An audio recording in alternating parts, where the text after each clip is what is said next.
यात्री के आंखों से होकर भारत, अर्थात जब कोई यात्री आता है, कोई कोई टूरिस्ट आता है, जब इंडिया में आता है तो क्या क्या देखता है उसके बारे में अपने किताब में मेंशन करता है। यह एक क्या है, एसे है।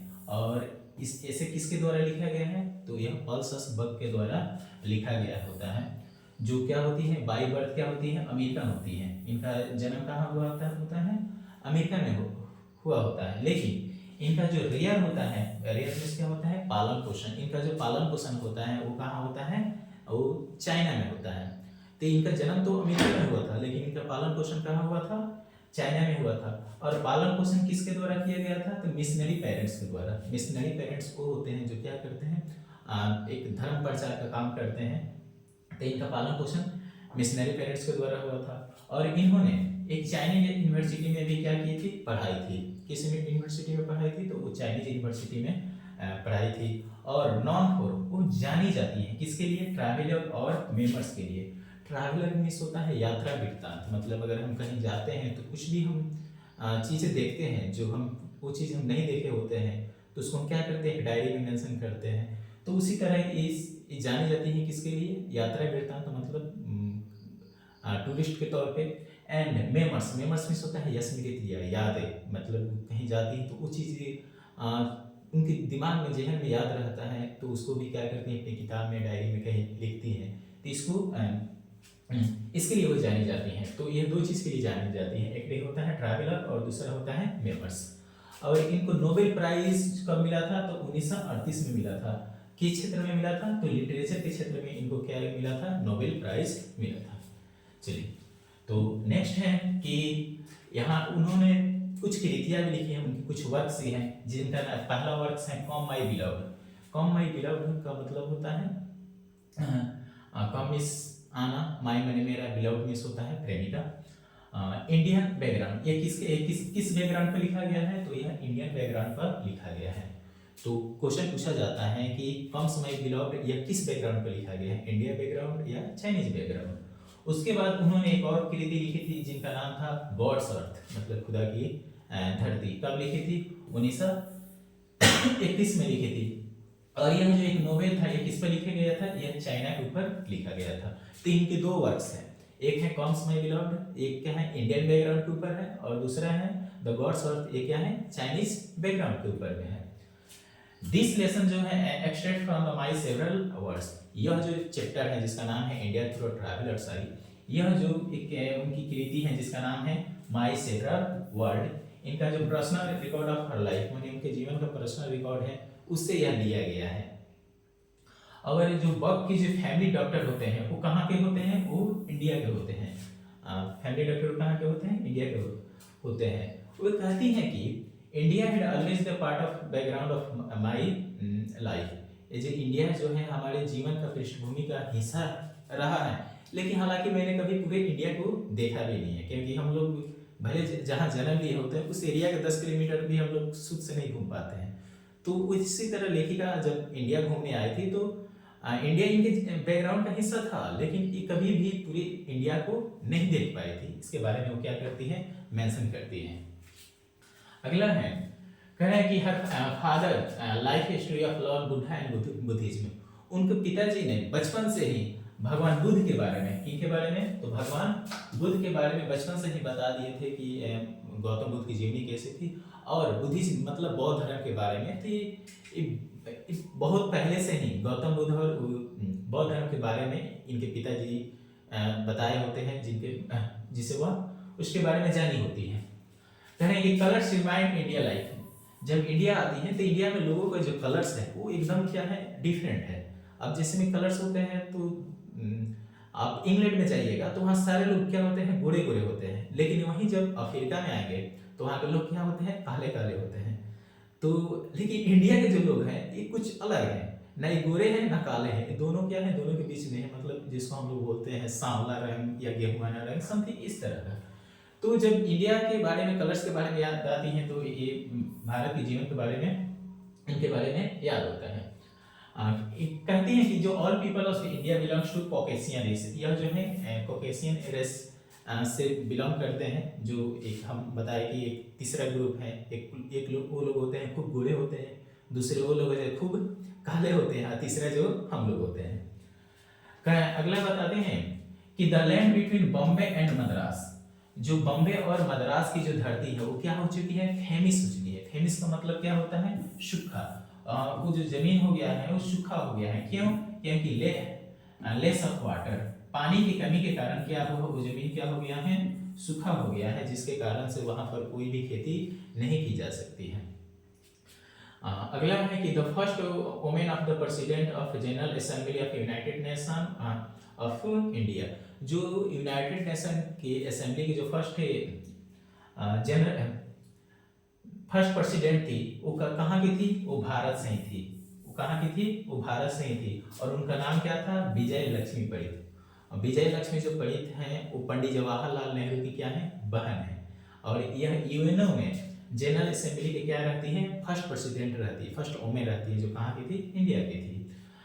नेक्स्ट बताते हैं कि the young Indians intellectual way disappointed with British, जो भारत के जो विद्वान लोग हैं, जो पढ़े लिखे जो लोग हैं, वो क्या है, बहुत ज्यादा क्या है, डिसअपॉइंटेड है, बहुत ज्यादा निराश है। किससे, ब्रिटिश से। क्योंकि ब्रिटिश ने हम पर क्या किया था, हम लोग फर्स्ट वर्ल्ड वार में ब्रिटिश पर विश्वास किए थे, लेकिन वो हमने विश्वास को लायक नहीं, हम लोगों के साथ क्या किया था, विश्वासघात किया था, जिसके कारण से भारत के जो इंटेलेक्चुअल लोग बहुत उनसे क्या रहे थे, दुखी रहे थे। अगला है कि पॉल सक्स blame for the all sins of India the British rule. पल्स बताती हैं कि भारत में जितने भी इल्स हैं, इल्स मतलब क्या होता है, जितने भी कमियां हैं, बुराइयां हैं, इसका जो जिम्मेदार है कौन है, तो वो है ब्रिटिश रूल। क्योंकि भारत जो है किसका गुलाम था, ब्रिटिश का था। तो ब्रिटिश जब गवर्न करती है तो सारी जिम्मेदारी उसकी है, क्योंकि सरकार चलाने की उसी की जिम्मा है, उसको खाना खिलाने पिलाने का जिम्मा किसकी है, सरकार की है। अगर कोई मर जाता है तो उसकी जिम्मेदारी किसको माना जाएगा, सरकार को माना जाएगा। और जब सेकेंड वर्ल्ड वार हुआ था, तो सेकेंड वर्ल्ड वार के समय जो इंग्लैंड का जो प्रधानमंत्री था, इंग्लैंड का प्रधानमंत्री था, तो वो कौन था, विंस्टन चर्चिल था। कौन था, विंस्टन चर्चिल। तो यह विंस्टन चर्चिल ने भविष्यवाणी की थी कि अगर भारत को हम अगर आज़ादी दे देंगे तो आगे चल के इसमें खून की नदियां बहेगी, इसमें क्या होगा, तो ब्लड बाथ होगा, ब्लड बाथ, खून की नदियां बहेगी। और ये भविष्यवाणी सत्य हुई, क्योंकि जब भारत और पाकिस्तान का बंटवारा हो गया तो इधर से ट्रेन भरकर लाशें आती थी और ट्रेन भर के उधर से लाशें जाती थी। आपने एक फिल्म देखा होगा, वो सनी देओल का शायद मूवी है, गदर मूवी, उसमें आपने देखा होगा कि जब पाकिस्तान में हिंदू लोग हैं तो उसको काट कर क्या कर देता है, इंडिया में भेज देता है, और इंडिया में जितने भी मुस्लिम लोग उसको काट कर कहाँ, पाकिस्तान में भेज देता है। तो एकदम क्या हो गया था, हिंदू मुस्लिम का बहुत ज़्यादा पार्टीशन के समय पर क्या हुआ था, दंगा हुआ था। तो इसके बारे में ये भविष्यवाणी किसने की थी, विंस्टन चर्चिल ने की थी, जो क्या थे, सेकेंड वर्ल्ड वार के समय इंग्लैंड के प्रधानमंत्री थे। उसके बाद जो है नेजीनिस्ट का मतलब होता है नाजीवाद। तो नाजीवाद किसकी आइडियोलॉजी है, तो वो है एडोल्फ हिटलर की। एडोल्फ हिटलर ने नाजीवाद का व्याख्या किया था। तो अगला है बारबेरियन, जिसको बोलते हैं Mongolian, invader from the Europe long ago penetrated India in Kashmir. जो मंगोलियन ने पेनिट्रेट किया था, कहाँ पेनिट्रेट का मतलब होता है आगमन होना या घुसना। ये कहाँ घुसे थे, ये लोग कहाँ घुसे थे, कश्मीर में घुसे थे। तो इन्होंने सबसे पहले लड़ाई चढ़ाई कहाँ की थी, कश्मीर में की थी। और यही क्या है, विंस्टन चर्चिल है, जिसके बारे में अभी भी मेंशन किया है। कह रहे हैं कि the skin colour of Kashmir is lovely cream.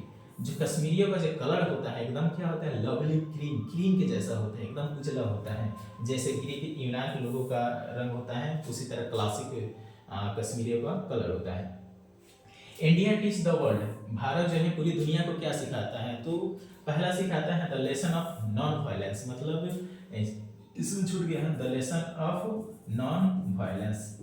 Non violence की मतलब क्या होता है, अहिंसा। भारत जो है पूरी दुनिया को अहिंसा का पाठ सिखाता है, और दूसरा पाठ सिखाता है ह्यूमैनिटी का, मानवता का। क्योंकि हम ये मानवता के सबसे बड़ा जिम्मेदार कौन है, वो आपके गांधी जी हैं। गांधी जी ने बिना खून खराबे का आज़ादी मांगी थी। अगला है कि Gandhi ji hold upon the birth in intellectuals and pheasant.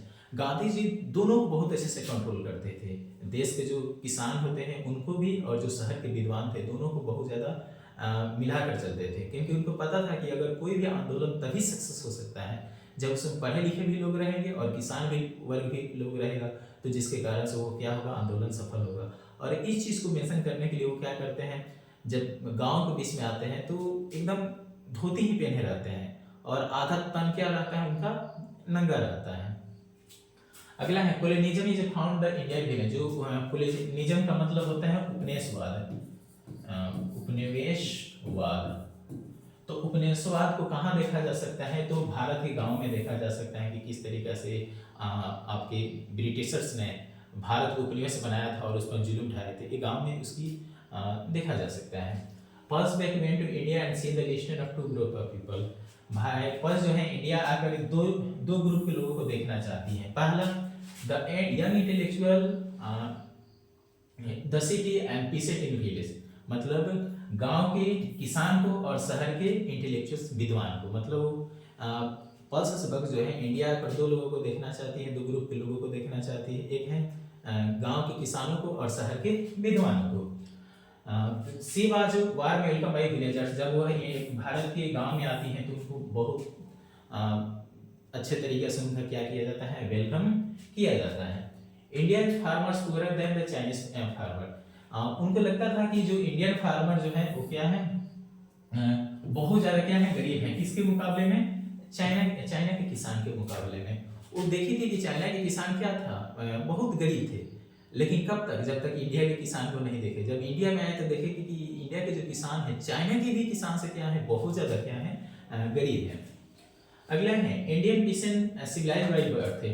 जो भारतीय किसान होते हैं वो क्या होते हैं, बाय बर्थ, जन्म से ही क्या होता है, सिविलाइज्ड होते हैं। सिविलाइज्ड का मतलब क्या होता है, सभ्य, शिक्षित, ये जन्म से ही होते हैं।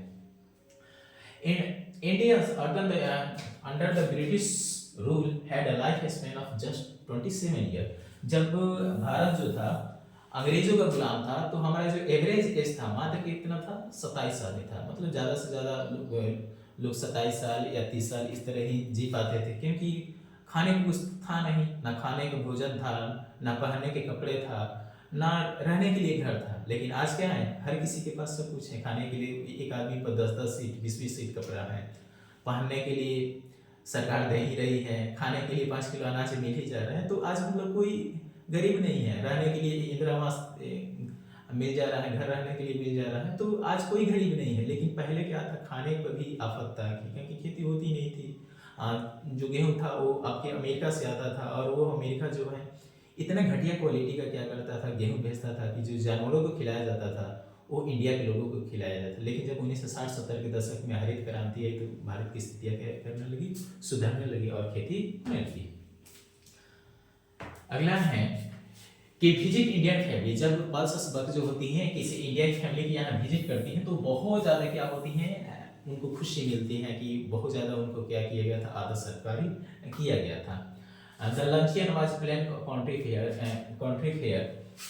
जो खाना उनको दिया गया था एकदम क्या था, शुद्ध देहाती खाना था। उसमें क्या था, लेंटिस का मतलब क्या होता है, मसूर दाल, राइस मीन्स चावल, और एस्पिनच बॉयल से वेरी मच, और पालक को बहुत ज़्यादा क्या किया गया था, उबाला गया था। और कुछ कंडीमेंट्स था, कंडीमेंट्स में होता है मसाला, कुछ नमक मिर्चा सलाद समथिंग मसाला था। मतलब वो खाना जो है, खाना जो था बहुत ही क्या था, एकदम देसी था। और उनको किस लिए बुलाया गया था, इंडियन फैमिली के द्वारा लंच को बुलाया गया था, मतलब खाने के लिए बुलाया गया था। From babyhood Indian children and जो भारत के जो बच्चे होते हैं बचपन से ही क्या करते हैं, बचपन से उनको सिखाया जाता है कि जो राइट हैंड से, मतलब राइट हैंड से क्या किया जाता है, खाया जाता है, और लेफ्ट हैंड से कोई भी लोअर टास्क होते हैं उसको किया जाता है। मतलब जो राइट हैंड होते हैं उससे खाने के लिए यूज किया जाता है, और जो लेफ्ट हैंड होता है छोटे मोटे कामों के लिए होता है। अब शादी ब्याह में भी देखते हैं कि जो भी शुभ काम होता है वो दाहिने हाथ से, किसी को सुबह देना है, दुकान पे जाते हैं बहनी करना होता है तो हम क्या करते हैं, दाहिने हाथ से उसकी बहनी करते हैं। अगर लेफ्ट हैंड नॉर्मल कोई भी काम होता है उसे करते हैं, लेकिन शुभ काम किससे करते हैं, दाएं हाथ से करते हैं। जो बग जो होती है वो हमेशा बचपन से ही उनको खाने की आदत होती है, किसके द्वारा, चॉपस्टिक ये होता है जो स्टिक के द्वारा क्या किया जाता है, खाया जाता है। तो उनको चॉपस्टिक से खाने की आदत होती है।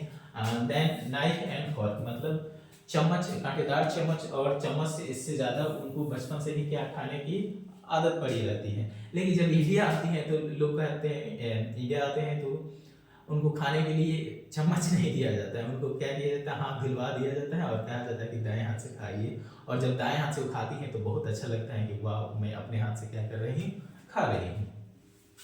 कहना कि द हेड ऑफ फैमिली, जिस घर में वो विजिट करने गए थे तो उस परिवार का जो हेड था वो कोई बड़ा भाई नहीं था, वो कौन था, यंगर ब्रदर था, मतलब छोटा भाई था। क्योंकि बड़ा भाई जो था वो क्या था, उसको लकवा मारा हुआ था, उसको पैरालाइज था, उसको पैरालिसिस उसको हुआ था, जिसके कारण से सारा जिम्मेदारी किसको आ गया था, छोटे भाई पे हो गया था। The host was called to kill a dash dangerous, जो होस्ट था, जो मेहमान नवाजी कर रहा था, उसको खाने के टाइम में दो बार गांव वालों ने, पड़ोसी ने बुलाया था, किस लिए, तो उसको एक डेंजरस सांप मारने के लिए, मतलब एक सांप मारने के लिए होता है, जिसमें गांव में देखिएगा ना बहुत कुछ लोग होते हैं जो हमेशा मैंने बहुत ही निडर होते हैं, कुछ भी अगर सांप को मारना होता है तो उन्हीं के लोग बुलाते हैं और क्या करते हैं, सांप को मारने होते हैं। तो जो होस्ट था उसमें ये क्या थी, क्वालिटी थी। अगला है food was serve on fresh banana and leaves instead of plate, जो खाना उनको दिया गया था पल्सेस पर, गांव में जो खाना आए थे तो वो किस पर दिया गया था, तो एकदम ताज़ा बनाना लीफ जो था, जो केले के पत्ते होता है, जिसमें हम लोग भारतीय ट्रेडिशन में देखना भोज होता है तो किसका होता है, केला के पत्ते पे होते हैं। तो प्लेट की जगह पर क्या दिया गया था उनको, खाना जो था एकदम केला के पत्ते पर दिया गया था। और केला के पत्ते पर जब उजला उजला चावल देखती हैं तो उनकी भूख क्या होती है, एकदम बढ़ जाता है। कहती हैं कि रिलीजन जो धर्म है even present in India life, Bharat के लाइफ में हमेशा धर्म रहता है। ये बताती हैं कि जब, क्योंकि जिस समय वो आई थी जब खाना खा रहे थे तो जो उनके जो होस्ट थे वो दूसरी तरफ क्या कर रहे थे, मुंह करके खाना खा रहे थे, तो इनको लगा कि ये क्या कर रहे हैं, अपनी जो धर्म की रिक्वायरमेंट है उसको क्या कर रहे हैं, फुलफिल कर रहे हैं। अगला बताती हैं कि भारत में जो लीडरशिप है उस लीडरशिप की खासियत क्या है, कि इसमें क्या है, सेल्फलेसनेस है, मतलब इसमें जो स्वार्थीपन है नहीं है। तो आपको लीडरशिप में एक क्वालिटी है कि उसमें क्या होना चाहिए, स्वार्थीपन नहीं होना चाहिए, ट्रस्टवर्दी होना चाहिए, अर्थात उसके क्या होना चाहिए, भरोसेमंद होना चाहिए। क्योंकि आज लीडर वही अच्छा बन सकता है जो क्या है, जिस पर भरोसा किया जा सके। और रिनाउंसिएशन, उसमें क्या हो, त्याग करने की, उनमें बलिदान देने की क्या हो, क्षमता हो, तो वही अच्छा लीडर बन सकता है। पल्सेस के press Indian people and their life, pulses जो है भारत के लोगों के, भारत के लोग और उनकी जीवन को क्या करती हैं, बहुत प्रशंसा करती हैं। लेकिन इंडिया के लोग क्या है, बहुत ही सब हैं, उसके बारे में क्या करती हैं, तारीफी करती हैं। कहना कि the benefit of English rule कि स्पीक इंग्लिश फ्लुएंट, भारत अगर अंग्रेजों ने हम पर राज किया है तो इसका सबसे बड़ा बेनिफिट क्या है, तो यहाँ के लोग क्या करते हैं, पल्सेस बताती हैं कि यहाँ के लोग बहुत ही फ्लुएंट अभी इंग्लिश बोल लेते हैं। बात सही है, अगर हम लोग पर गुलाम, अगर हम लोग अंग्रेजों को गुलाम नहीं हुए रहते तो इंग्लिश नहीं बोल पाते, क्योंकि हमारी प्राचीन भाषा संस्कृत है। उसके बाद जब अरब के देशों ने आक्रमण किया तो उर्दू अरबी आ गया, और बाद में अंग्रेज आए तो हम लोग अंग्रेजी पढ़ने लगे। तो एक जब जब मतलब दूसरे के द्वारा दूसरे सिविलाइजेशन यहाँ पर इन्वॉल्व हुआ है तो उसकी चीज़ों को हम लोग क्या करते गए हैं, सीखते गए हैं। कह रहे हैं कि क्रिश्चियन मिशनरीज, जो क्रिश्चियन जो होते हैं, मिशनरीज होते हैं, जो धर्म प्रचारक होते हैं, वो लोग बिलीव करते हैं, वो लोग विश्वास करते हैं कि गॉड इज वन, भगवान क्या है, एक है, और वही क्या है, फादर ऑफ मैनकाइंड, और पूरी मानव जाति का क्या है, वो वही पिता है, और जितने भी आदमी हैं वो सब क्या है, आपस में भाई हैं। क्योंकि जैसे में मान लीजिए कोई अगर यहाँ पे कोई पिता है और पिता के बहुत सारे क्या है, संतान है, तो आपस में जो संतान है वो क्या लगेगी, एक दूसरे का भाई ही तो लगेगी। तो ये आपके क्रिश्चियन मिशनरी जो होते हैं ये मानते हैं। तो बस ये आपका जो चैप्टर था पूरा आपका खत्म हो गया। ये एक तरह का क्या है, शॉर्ट नोट्स है, और शॉर्ट नोट्स की खासियत है कि इसमें आपका ऑब्जेक्टिव क्वेश्चन बन जाएगा, आपका इससे समरी भी लिखा जा सकता है, इससे आपका सब्जेक्टिव क्वेश्चन भी बन सकता है। तो इस तरीके से इसको तैयार किया गया है ताकि आपको बहुत अच्छे से अपनी एग्जाम की तैयारी कर सकते हैं। और ये आपके लिए तब फायदा करेगा जब इसका खुद नोट्स आप बनाएंगे, अपने कॉपी पर लिखेंगे, तो ये आपके लिए बेहतरीन फायदा करेगा। और शॉर्ट नोट्स के बेसिकली यूज ये होता है ना कि जब एग्जाम एग्जाम देने जाते हैं तो एग्जाम की रात जो होता है या एग्जाम के सुबह में, तो उस समय एहसास होता है कि शॉर्ट नोट्स होना चाहिए, कम समय में ज़्यादा से ज़्यादा हम उसको क्या कर सके, रिवाइज करें। नहीं तो इतना मोटा अगर कॉपी लेकर आप क्या कीजिएगा, रिवाइज कीजिएगा, तब तक क्या हो जाएगा, 2 4 10 पन्ना पढ़िएगा, तब तक आपका माइंड एथी होने लगे, मन उगने लगेगा, आप छोड़ के चले जाइएगा। लेकिन शॉर्ट नोट्स होगा तो आप 1 से 1.5 घंटा में माने 10 20 पेज को आराम से क्या कर सकते हैं, रिकवर कर सकते हैं और जाकर एग्जाम में बेहतरीन परफॉर्मेंस कर सकते हैं। Thank you.